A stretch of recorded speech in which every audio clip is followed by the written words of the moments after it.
Hello mga kakusina! Ako po ulit si Ate Angel ng Kusina ni Angel, and for today's video, gagawa na naman po tayo ng another dessert recipe na baka hindi mo pa nagagawa or nasusubukan sa iyong kusina, kaya't panoorin mo na ang buong video dahil may pag-giveaway ako. So una, dito sa ating tig 750 ml na microwavable tub, maglagay lang po tayo ng tig 3 peraso ng ube cheese cake bars. I-flatten lang po muna natin yan dyan sa ating lagayan bago isi-set aside.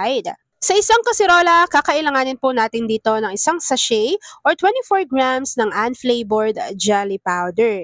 After po nun, tutunawin lang po muna natin ito sa 3 cups of water. And take note na hindi pa po dapat nakabukas yung apoy sa ating kalan dahil kaya kailanganin po natin na matunaw maigi yung ating jelly powder. After po nun, maglagay lang po tayo dito ng 1 can or 380 grams ng evaporada.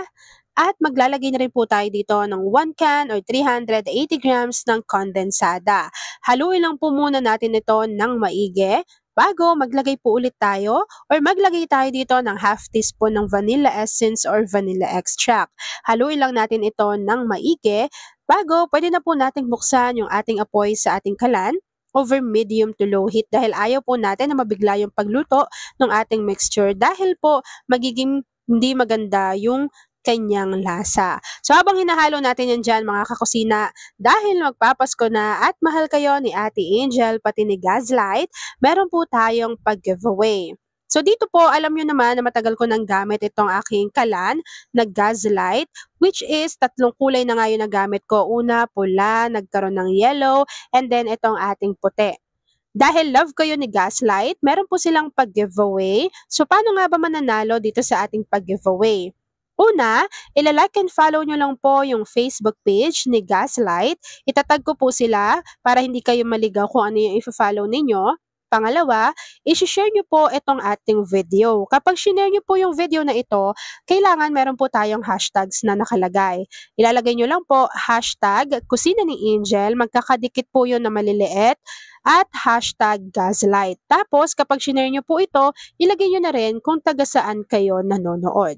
Tapos, yung giveaway po natin ay mamimili tayo hanggang December 15. So, sali na kayo dyan mga kakusina para matry nyo na rin gamitin itong kalan na ginagamit ko. At ayan na mga kakusina, kapag kumukulo na po yung ating mixture, isasali lang po natin ito sa ating lagayan na sinet aside natin kanina. So, tansyahin nyo na lang kung gaano karami. Pero ako po, nakagawa ako ng 3 peraso na tig 750 ml.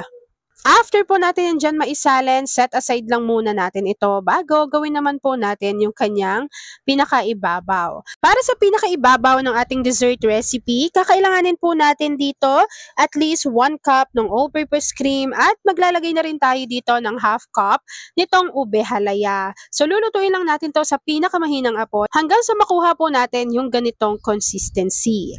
So kapag naluto na natin yan, ilalagay lang po natin to dito sa ating dessert. So, i-flatten nyo na lang, kayo na lang bahalang mag-spread.